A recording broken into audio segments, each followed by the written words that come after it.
وقل رب زدني علما والصلاة والسلام على من لا نبی بعدہ اما بعد۔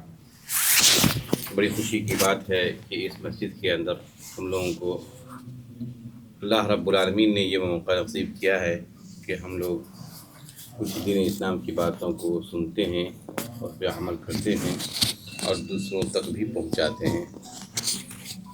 یہ بڑی خوشی کی بات ہے۔ چنانچہ ہم لوگوں نے اس مسجد کے اندر جن چیزوں کو سیکھا ہے وہ کئی چیزیں ہیں۔ ان میں سے ایک چیز جو ہم لوگوں نے شروع کیا تھا وہ حدیث جبریل ہے۔ اس میں ہم لوگوں نے سیکھا یہ تھا کہ جبریل علیہ السلام نبی کریم صلی اللہ علیہ وسلم کے پاس آئے اور آنے کا مقصد یہ تھا کہ صحابہ کرام کو دین اسلام سکھائیں۔ تو چنانچہ جبریل علیہ السلام نے نبی کریم صلی اللہ علیہ وسلم کو چند سوالات کیے تھے۔ ان سوالات کے تعلق سے ہماری گفتگو آ چکی ہے۔ آج کچھ قدر تفصیل سے بات آئے گی، اس کے بعد انشاءاللہ پھر کچھ باقی رہ جائے گا تو اگلی مجلس کے اندر اس کو سیکھنے کی کوشش کریں گے۔ تو ان سوالات میں سے 3 سوالات کا ہم لوگوں نے ذکر کیا تھا۔ ان میں سے پہلا سوال جو تھا وہ اسلام کے بارے میں تھا کہ اسلام کیا ہے۔ تو نبی کریم صلی اللہ علیہ وسلم نے اسلام کے ارکان کو بتایا۔ پہلا رکن جو ہے توحید ہے، پھر کیا ہے؟ نماز ہے، پھر روزہ ہے، زکوٰۃ ہے، پھر روزہ ہے اور حج ہے۔ تو ان اعمال کو اگر آپ دیکھتے ہیں تو پاتے ہیں کہ ان میں سے اکثر اعمال ایسے ہیں توحید کے علاوہ جو ظاہری ہیں۔ ظاہری کا مطلب یہ ہے کہ پہلی بات، اب یہاں سے غور کرنے کی بات یہ ہے کہ پہلا رکن ہے وہ توحید، اصل توحید ہے۔ اسی لیے آپ نے غور کیا ہوگا کہ نبی کریم صلی اللہ علیہ وسلم کی جو نبوت کی زندگی ہے، یعنی کہ وہ زندگی جس میں نبی کریم صلی اللہ علیہ وسلم نبی رہے، یعنی 40 سال سے لے کر کے 63 سال 23 سال کی مدت ایسی ہے جن میں نبی کریم صلی اللہ علیہ وسلم نے بحیثیت نبوت امت کے اندر کام کیا۔ تو ان میں سے 13 سال، غور کیجیے گا، 13 سال مکہ کے اندر نبی کریم صلی اللہ علیہ وسلم نے صرف اور صرف توحید پہ کام کیا۔ قولوا لا الہ الا اللہ تفلحوا، توحید کے اوپر کام کیا۔ توحید کا مطلب ہم لوگوں نے تفصیل سے جانا ہے کہ آپ یہ اقرار کریں کہ ہمارا خالق اور مالک جو ہے وہ اللہ رب العالمین ہے۔ جب اللہ رب العالمین ہے اور ہم کو زندگی گزارنے کے لیے ہر طرح کی جتنے بھی نعمتیں ہو سکتی ہیں ان چیزوں کو مہیا کیا، دیکھیے سانس لینے کے لیے ہواؤں کو مہیا کیا، کھانے پینے کے لیے اناج ہے اس کا بندوبست کیا، اور اناج کیسے نکلے اس کے لیے بارش کا انتظام کیا۔ یہ سب ہے رب ہونے کی دلیل۔ اللہ رب العالمین نے زندگی دیا، جب زندگی دیا، جب ہم کو اللہ نے پیدا کیا تو اب اللہ کا ہی حق ہے کہ ہم صرف اسی کی عبادت کریں۔ جو بھی عبادت ہو، عبادت صرف اور صرف نماز پڑھنا ہی نہیں ہے، بلکہ ہر طرح کی عبادتوں کو ہم صرف اللہ رب العالمین کے لیے کریں گے۔ یہی وہ توحید ہے جس کے لیے بلائے گئے تھے، اور اس کے تعلق سے ہم نے انکار اور اقرار کے تعلق سے بھی جانا تھا۔ تو اسی چیز پہ دیکھیے 13 سال تک نبی کریم صلی اللہ علیہ وسلم نے اسی توحید پہ کام کیا۔ اس لیے کہ اگر انسانوں کی توحید جو ہے وہ مضبوط ہو جائے تو پھر اس کو عبادت کرنے میں مزہ آتا ہے، اور اس کے اندر استمرار یعنی کنٹینیوس باقی رہتا ہے۔ مان لیجئے کہ اسلام کا دوسرا رکن نماز ہے۔ نماز سے پہلے کیا ہے؟ توحید ہے۔ اگر ہماری توحید جو ہے مضبوط نہیں ہے، ہم توحید کے تعلق سے نہیں جانتے ہیں، تو آپ کو نماز پڑھنے میں بھی مزہ نہیں آئے گا اور نہیں آپ کے اندر خلوصیت آئے گی۔ آپ کوشش یہ کریں گے کہ نماز پڑھنے آئیں گے، مسجد کو آئیں گے، لیکن آپ کو لذت عبادت کی نہیں ملے گی۔ نماز جو یہاں پڑھنے کے لیے آتے ہیں، اب ہم نماز کس کے لیے پڑھ رہے ہیں؟ کس نے اس نماز کو ہمارے اوپر فرض قرار دیا ہے؟ کیوں قرار دیا ہے؟ مقصد کیا ہے؟ ان تمام چیزوں کو اگر ہم نہیں جانیں گے تو ظاہر سی بات ہے صرف اور صرف حرکت کے علاوہ اور کوئی فائدہ نہیں ہے. یہ مقصد اللہ کا نہیں ہے. آپ نماز کے لیے آئے تو آپ کے اندر وہ جذبہ ہونا چاہیے کہ آخر ہم کیوں نماز کے لیے آئے ہیں. تو یہ سب ساری چیزیں توحید سے ہی فائدے ہوں گے. تو انشاءاللہ آہستہ آہستہ ہم لوگ بیٹھتے رہیں گے. تو جتنی عبادتیں ہیں ہر ایک عبادت کے اندر توحید کا کیا مطلب ہے خاص طور سے ان چیزوں کو جاننے کی کوشش کریں گے. یہی وجہ ہے کہ 23 سال میں سے 13 سال تک نبی کریم صلی اللہ علیہ وسلم نے توحید کے اوپر ہی کام کیا تھا، اور مشرکین کو پتہ تھا کہ توحید کا مطلب کیا ہوتا ہے. اس توحید کا مطلب کفار و مشرکین سمجھتے تھے، اسی لیے ان لوگوں نے نبی کریم صلی اللہ علیہ وسلم کو مارا پیٹا. شروع اسلام کے اندر کفار و مشرکین نے صرف توحید میں، دیکھیے 13 سال توحید پہ کام کیا، اور نبی صلی اللہ علیہ وسلم اسی لیے پیٹے گئے، مارے گئے. تو آخر وجہ کیا تھی؟ توحید کے اندر کتنی طاقت تھی کہ جس کی وجہ سے مارا جائے؟ اس کا مطلب کیا تھا کہ یہ بہت بڑی چیز تھی. اگر کوئی معمولی بات کسی کو کہہ دے تو آپ کو کیوں مارے گا کوئی، لیکن جب بڑی بات کہہ دیجیے گا تو آپ کو مارنے کے لیے دوڑے گا. تو وہی آپ غور کیجئے توحید کی اہمیت، کہ توحید کی کتنی بڑی اہمیت تھی کہ صرف توحید کے کلمے نکالنے اور سمجھانے کی وجہ سے نبی کریم صلی اللہ علیہ وسلم مارے گئے تھے، پیٹے گئے تھے. جب پیٹے گئے تو اس کا مطلب کہ توحید بہت بڑی چیز تھی. یہی توحید کی اہمیت کو ہمیں سمجھنا ہے. جب ہم سمجھ لیں گے تو اس کے بعد جتنی عبادت ہے، نماز، زکوٰۃ، روزہ، حج، سب آپ کے لیے آسان ہو جائے گا. آج معاشرے کے اندر نماز پڑھنا، زکوٰۃ دینا، روزہ رکھنا، حج کرنا، دیکھیے گا اپنے خاص کر کے حج کے تعلق سے سب بوڑھے ہو جائیں گے، انتظار میں رہیں گے، بوڑھے ہو جائیں گے تب جا کر حج کرنے کے لیے جاتے ہیں. اور حج ایک ایسی عبادت ہے جو سمجھیے ایک جوانی کی عبادت ہے. اگر آپ جوانی میں، طاقت میں اگر آپ حج کر لیتے ہیں تو دیکھیے اس وقت کا مزہ، اور بڑھاپے میں جو لوگ حج کرتے ہیں اس وقت میں زمین آسمان کا فرق ہے. تو یہ سب ساری چیزیں ہمارے یہاں کیوں نہیں جلدی لوگ کرتے ہیں؟ اس لیے کہ توحید میں خلل ہے، توحید کو نہیں سمجھا ہے. تو توحید کو اگر ہم سمجھ لیتے ہیں، معنی مفہوم کو، تو جتنی عبادتیں ہیں میں نے کہا سب آپ کے لیے بالکل آسان ہو جائے گا. فجر میں جاگنا بہت مشکل ہوتا ہے، لیکن جب توحید کو سمجھ جائیے گا تو بالکل آسان ہو جائے گا. جھوٹ بولنا بہت ایزی ہو گیا ہے، سچ بولنا بہت مشکل ہو گیا ہے، امانت میں خیانت کرنا آسان ہو گیا ہے، امانت داری کے ساتھ رہنا مشکل ہو گیا ہے. وہ سب کی وجہ توحید میں خلل ہے. کیا توحید کیا تقاضا ہے؟ تو انشاءاللہ اس تعلق سے ہماری گفتگو ہوتی رہے گی اور آئے گی. تو بہرحال اسلام کے ارکان جو ہیں وہ 5 ہیں. ان میں سے پہلی چیز توحید ہے، اور اسی توحید کے اوپر نبی کریم صلی اللہ علیہ وسلم نے 13 سال تک کام کیا اور پوری زندگی کرتے رہے. یہی توحید اصل بیس تھا، اس بیس کو مضبوط کیا.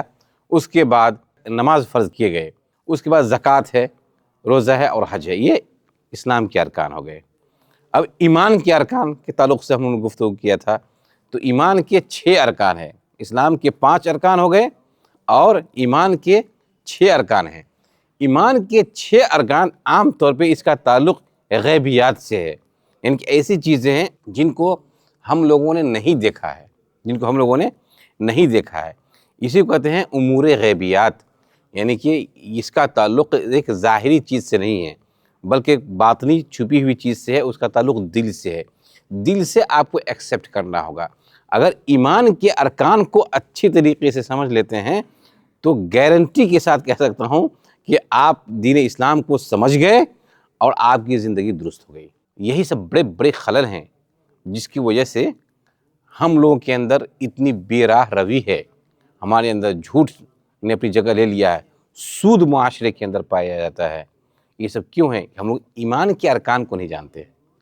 ایمان کے ارکان کو اگر ہم سمجھ لیں گے تو ہماری زندگی بالکل درست ہو جائے گی. تو ایمان کے ارکان میں 6 کیا ہے؟ کہا ان تؤمن باللہ، اللہ پر ایمان لانا ہے. اللہ پر ایمان لانے کا مطلب کیا ہوتا ہے؟ انشاءاللہ تفصیل سے ہماری بات آئے گی. اس کے بعد دیکھیے اللہ پر ایمان تؤمن باللہ و ملائکتہ، فرشتوں پر ایمان لانا ہے. فرشتوں پر ایمان لانے کا مطلب کیا ہوتا ہے؟ اگر اس کو آپ تفصیل سے جانیں گے تو بہت ساری چیزیں جو آپ کے ذہن میں اشکال ہوں گے سب ختم ہو جائیں گے کہ آخر فرشتوں پر ایمان لانے کا مطلب کیا ہوتا ہے. اس کے بعد کتابوں پر ایمان لانے کا مطلب کیا ہوتا ہے؟ کتابوں پر ایمان لائیں. اللہ رب العالمین نے انسانوں کی ہدایت کے لیے کتابوں کو نازل کیا. تو کون کون سی کتابیں ہیں اور کیوں کتاب نازل کرنے کی ضرورت پڑی اور کیا ہے اس کتاب کے اندر، سب ساری باتیں آئیں گی۔ اس کی ایک چھوٹی سی مثال سے آپ سمجھ سکتے ہیں کہ جب ہم موبائل خریدتے ہیں، جب موبائل خرید کے آتے ہیں تو دیکھتے ہیں اس ڈبے کے اندر کتنی چیزیں ہوتی ہیں۔ موبائل ہوتا ہے، چارجر، اس کے بعد کسی میں تو ہیڈ فون بھی ہوتا ہے، اور ہر موبائل کے ساتھ، ہر اس ڈبے کے ساتھ اس کے اندر بکلیٹ ہوتا ہے۔ دیکھا کہ نہیں دیکھا آپ لوگوں نے؟ بکلیٹ کیوں ہوتا ہے؟ اس لیے کہ آپ کو کمپنی نے یہ کہا کہ یہ موبائل میری کمپنی کا ہے، اس موبائل کو آپ کیسے ڈرائیو کریں گے اس میں یہ طریقہ لکھا ہوا ہے۔ اگر آپ اس کے علاوہ اس کی خلاف ورزی کرتے ہیں تو اس کے ذمہ دار آپ ہیں، اس کے ذمہ دار میں نہیں ہوں۔ اگر اس موبائل کو اسی بکلیٹ کے تحت آپ چلانے کی کوشش کرتے ہیں تو انشاءاللہ موبائل آپ کا درست چلے گا، یعنی کہ اس کے اندر نظام اور قانون آپ کو لکھ کر کے دیتا ہے۔ اس موبائل کو ڈرائیو کرنے کا طریقہ یہ ہے۔ تو کتاب کے نازل کرنے کا اب آسان ہو گیا آپ کو سمجھنا کہ دیکھیے اللہ رب العالمین نے ہم لوگوں کو پیدا کیا، ہم لوگوں کو زندگی عطا کیا، اور چونکہ ہر ایک کا مزاج اللہ رب العالمین نے الگ الگ بنایا، تو اب ظاہر سی بات ہے جب مزاج ہمارا الگ ہے تو پھر ہم اللہ رب العالمین کی عبادت کیسے کریں، یا ہم اپنی زندگی خوشی کے ساتھ کیسے گزاریں، اللہ رب العالمین کا تقرب کیسے حاصل کریں، قربت کیسے حاصل کریں، اللہ رب العالمین کی خوشنودی ہم کیسے حاصل کریں، اور خود کی زندگی بہتر سے بہتر کیسے بنائیں، تو اسی زندگی کے تعلق سے جو کچھ بھی احکام اللہ رب العالمین کو بتانا تھا اس کتاب کے اندر لکھ کر کے بھیج دیا۔